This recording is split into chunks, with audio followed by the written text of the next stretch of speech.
Hi there. Hi there. And this thing was making noise in the video other day. The one about Stuart Copeland one I kept hearing as I talk, like. Sorry, but I couldn't make the whole video again. Anyway, so here, it's a Bonzoleum video. Here we are in Bonzoleumburg. This is a book. I can't remember the fella's name. I'm such a rat, but I'll put it in the info. He's like, Terry, have you ever heard of Led Zeppelin Day by Day? It's a lot like what you're talking about. You know, I've been carrying on forever that Jimmy Page should write like a book, where's my Beatles book? Again, I always say this, like, here's the Beatles recording session, right? What happened was that supposedly there was a fella at EMI, Abbey Road, who had cancer. He was sick. And, they like, listen, Bob or whatever, take all the time you need. We're going to pay you. And he's like, no, I'd still like to come to work. And they're like, well, he's like, well, could I go through all the Beatles stuff? So he went all through the Beatles tapes, how many takes they did. In those days, they used to make reductions where they would take the keeper tracks from this, and because it was only 4 tracks, they'd boil down like these 4 tracks to like 2 tracks so they could then record, that type of thing. And it's just essentially a diary of how many takes they did, what songs, the whole deal, like details and how and when they recorded things. And I've always been begging Jimmy Page to do the same thing for Led Zeppelin. Anyway, but this fella's like, Terry, you know what? There's a book called Led Zeppelin Day by Day. Great book. I think it just came out, man. And, like literally, like last year maybe. It is a Hal Leonard Corporation. Led Zeppelin Day by Day. Mark Roberty. Copyright 2016. Okay, so what are some gems in here? There's some nice pictures. Some pictures I'd never seen before. But this guy knows his stuff. He sure did his homework. There's a lot of new stuff in here that I'd never heard before. Information.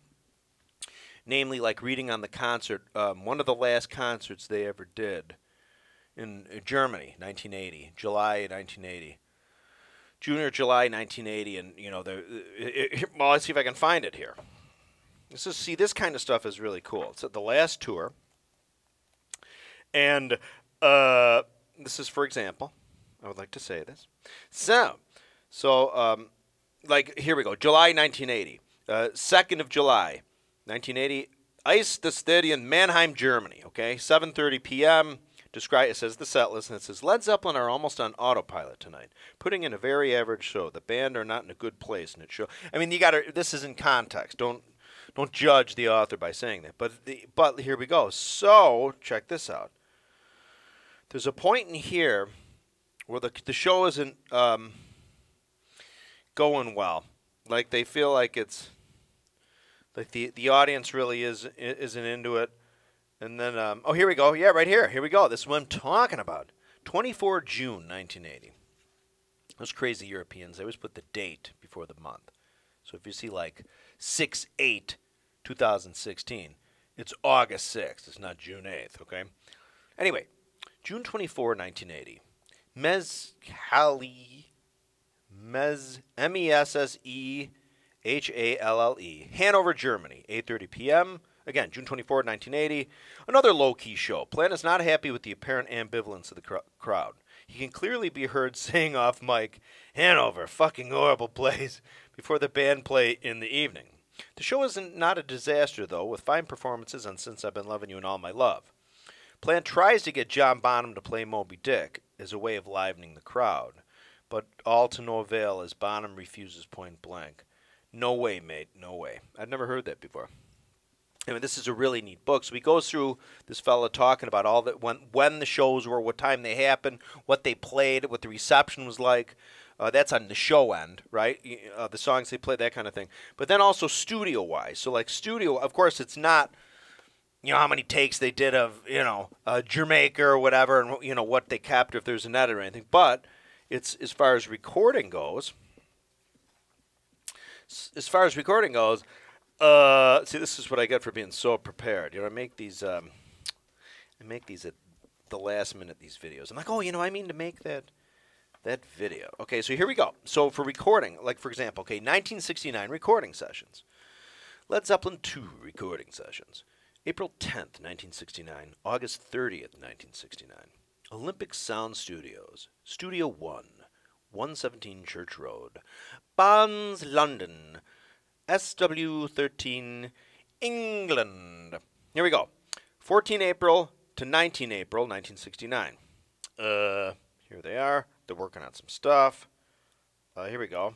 Jimmy, here we go. So listen to this. Isn't this awesome? Here it starts. Pretend like this is books on tape. When the time came to start recording their second album in 1969, the song had been honed and developed some more, both at home and on the road. What song am I talking about? Whole Lot of Love. When the time came to start recording their second album, blah, blah, blah, blah, blah, blah. Okay. Jimmy had a vision in mind and was so excited about the prospect that it was decided to record this number first, with a view of it opening the new album. Initial recording sessions for Whole Lot of Love began on 10 April 1969 at Olympic Studios in Barnes. Now, Olympic Studios, you can look online right now, get another window up and type in Olympic Studios. If you've ever seen the Rolling Stones, not the Rock and Roll Circus, but there's this artsy-fartsy film some French director made with this bizarre plot, I think filmed in London with like smashed up cars but anyway, it's interspersed with footage of him at Olympic with the Rolling Stones. It's a really good shot and a lot of good shots and scenes in Olympic Studios. It's 1968. It's the week Robert Kennedy is shot and killed, because they, by and large, in this little film, Jean-Luc Godard or somebody.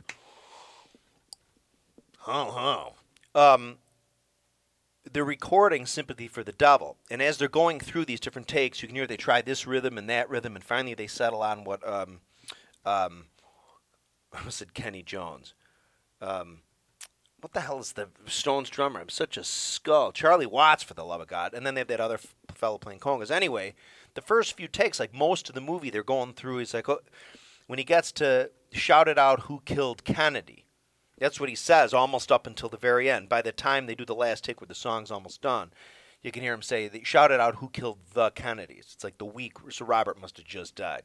Anyway, good shots of Olympic Studios, June 1968 in there. Anyway, so back to Zeppelin. Initial recording sessions for Whole Lot of Love began on 10 April 1969 at Olympic Sound Studios in Barnes. What is and what should never be, let me rephrase that. What is and should never be was also started at the same sessions. Both songs would have overdubs added at later dates in various studios across America while on tour.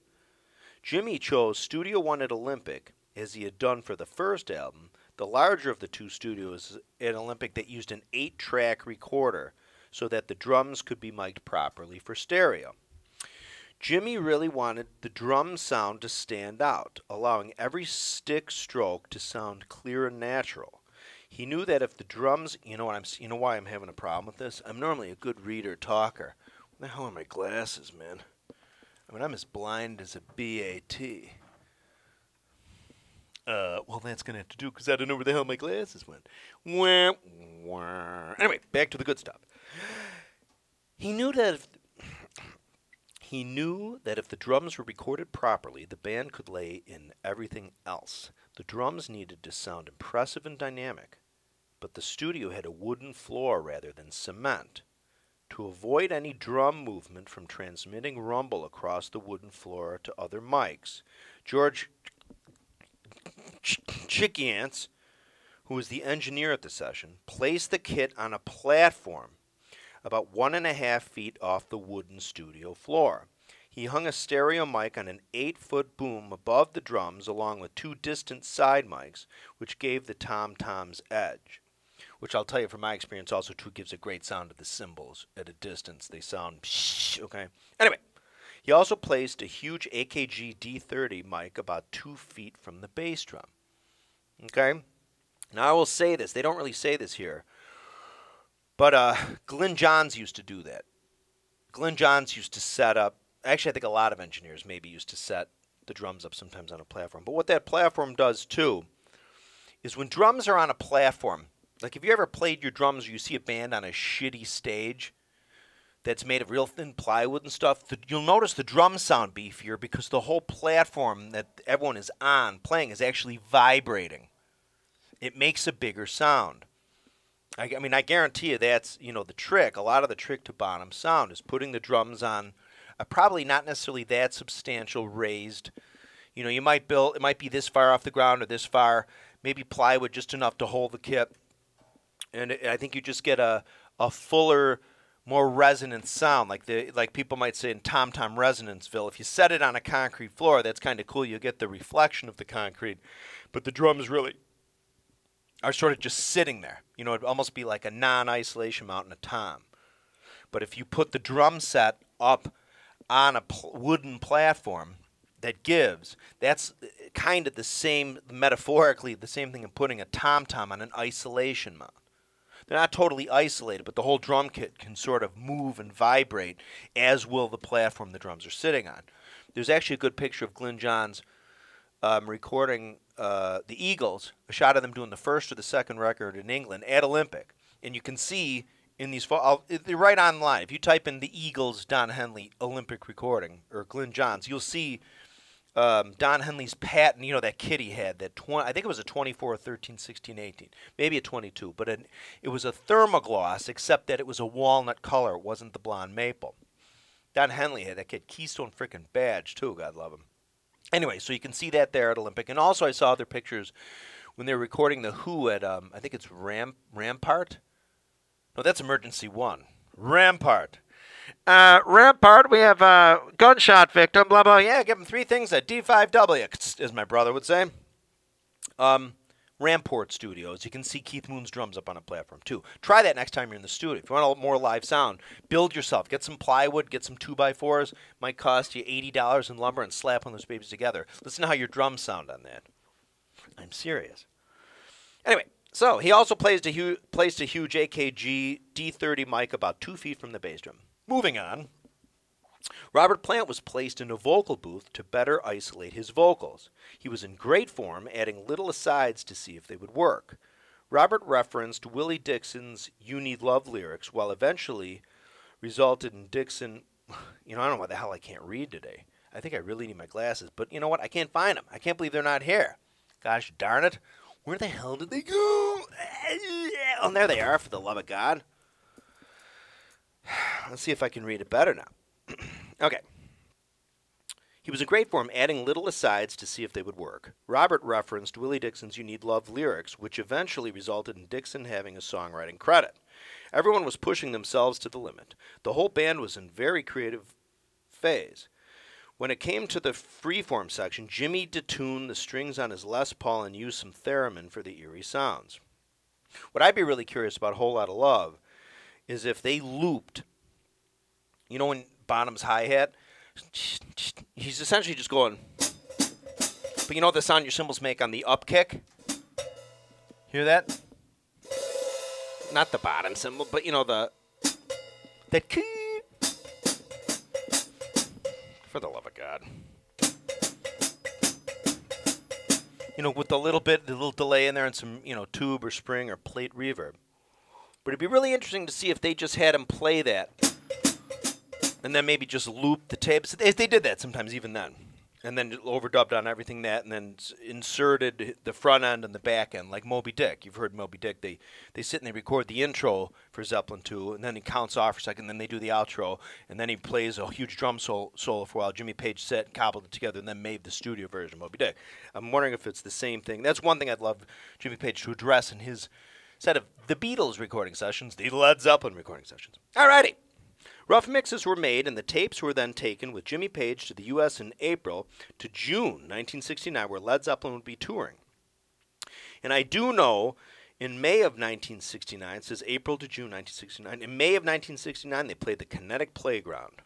Look at my video for the Kinetic Playground. I was fortunate enough to go in there before they tore the building down and take a bunch of pictures. If you type in Kinetic Playground in YouTube, you'll see my 1 or 2 videos I have with the pictures I took.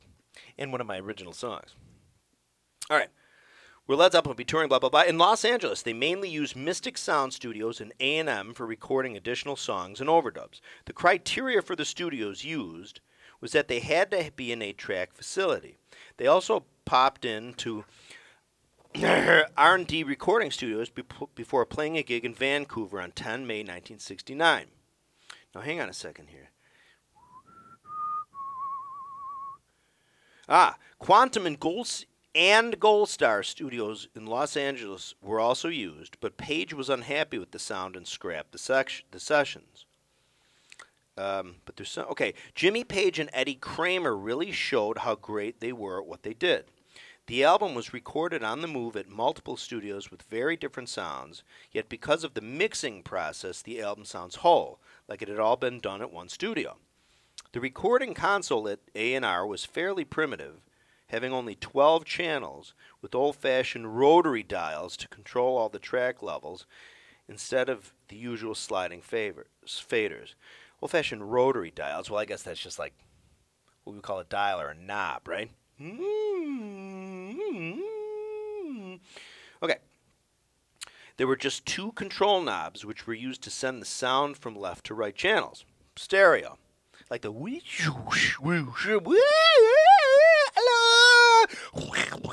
that kind of thing.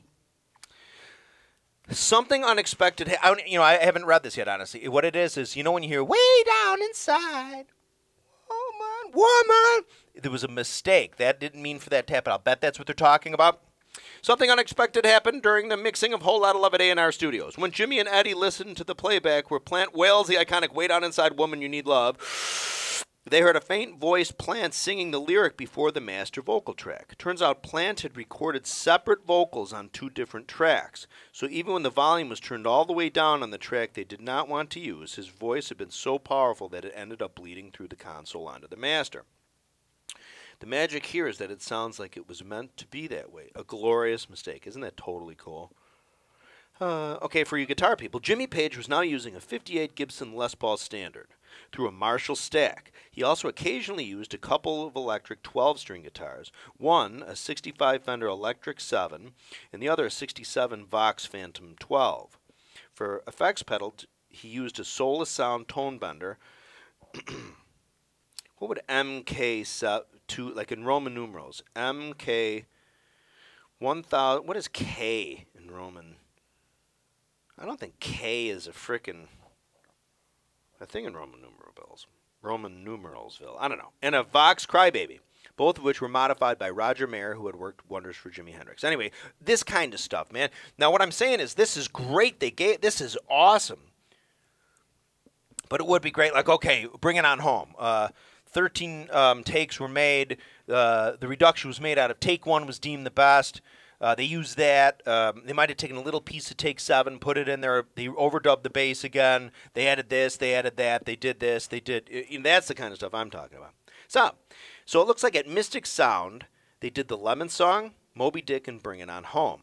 So you'll find those probably on the record have the same kind of sound. I can definitely see the Lemon Song and Moby Dick.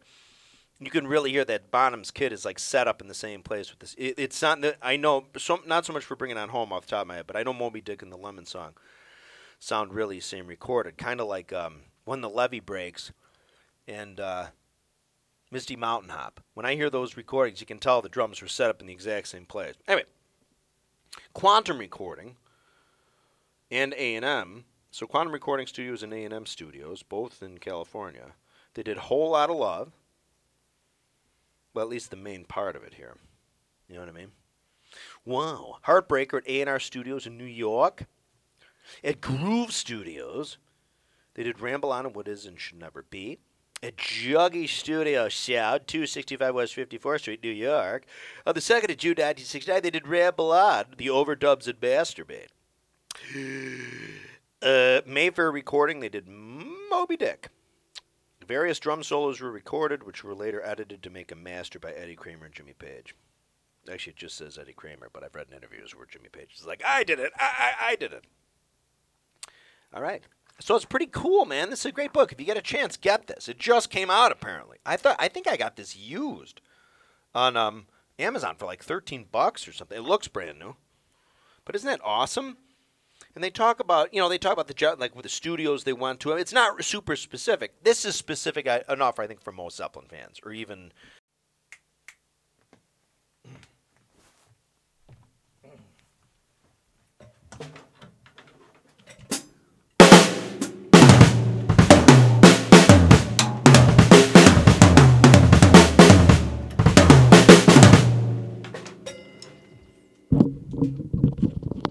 as I was saying, I think this book is specific enough for most Zeppelin fans. Although I think us diehards, I mean, if there was like a studio diary, how many takes they did, blah, blah, blah, blah, blah, blah. Anyway, it's a great book.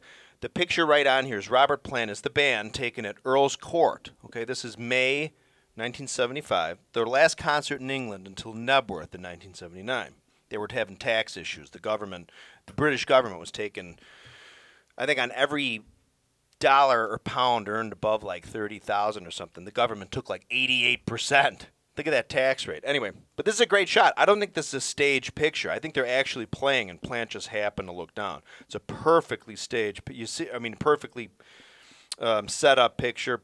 Jimmy Page is playing. They're probably doing a song, I mean, it's the same, or Stairway to Heaven. You see the double neck. Yeah, they're probably doing Stairway to Heaven. You know why, I think? Because look at John Paul Jones at the keys. Okay? I think this is during Stairway to Heaven. And I don't know there. Robert Plant has something in his pocket. I'm not sure what that is. Anyway, but yeah, and I didn't know until I read this book too. I didn't know that the very last time Led Zeppelin played live, Dazed and Confused. The last time they played Dazed and Confused live was at the last Earl's Court show. And they didn't play Dazed and Confused live again. Isn't that amazing? I did not know that. Anyway, more videos on the way. Thanks for watching. A lot more videos on the way. Thanks for watching. If you haven't subscribed, please do.